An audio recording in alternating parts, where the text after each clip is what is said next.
Fear and loathing.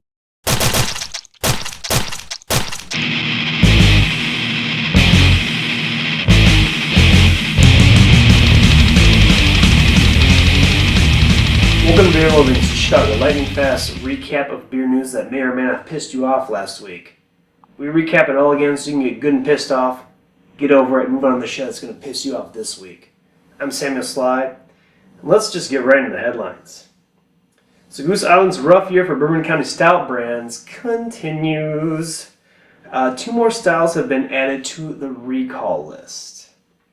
Now, I actually have no joke for this. 40,000 bottles were returned on the first recall, and only 10% of those showed any sort of signs of contamination. That's over 4,750 gallons of Bourbon County Stout that were not bad. Basically fresh on the toilet. So, take that, Anheuser-Busch, I guess. Now, 10th and Blake, a craft and import division of Miller Coors, has taken a majority stake of Terrapin Beer Co. in Athens, Georgia.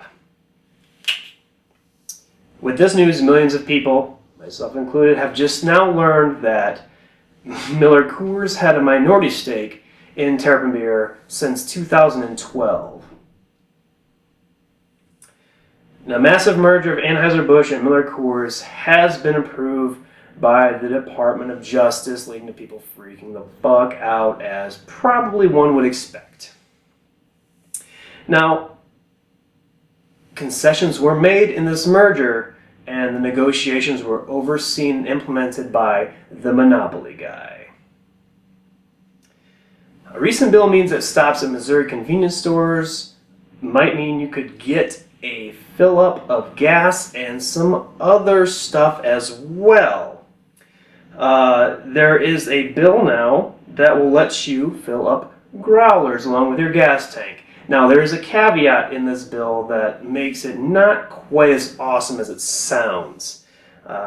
This lets brewers lease branded cooling units to the convenience stores, which really is only geared towards very high-end, very rich breweries. And Anheuser-Busch was reportedly one of the people that were pushing this bill.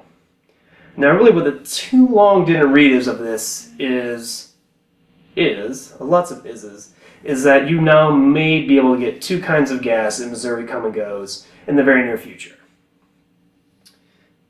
2 semi-trucks hauling beer in the past week have tipped over in Colorado.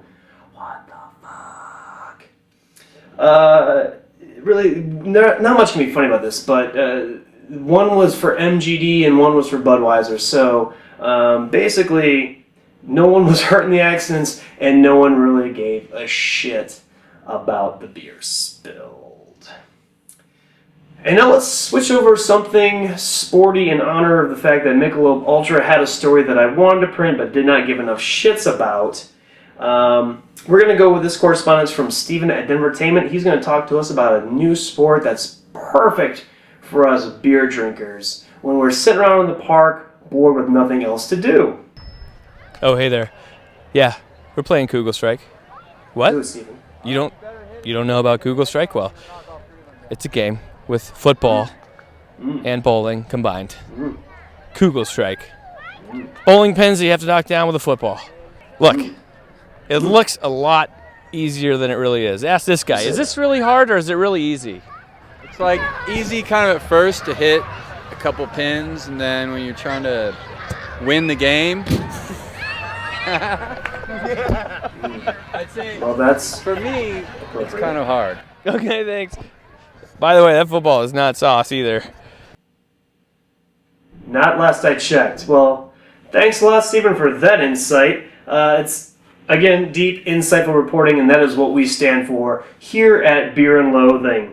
So, that is your weekly recap. This week's Chug is brought to you by Dark Horse Brewing's Crooked Tree IPA. Cheers to another week of fucking news.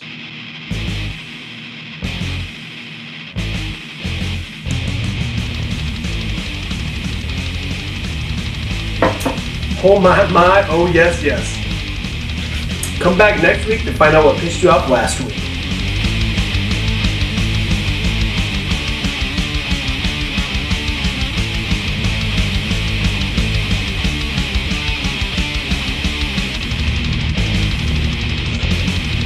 I can't believe I did that in one take.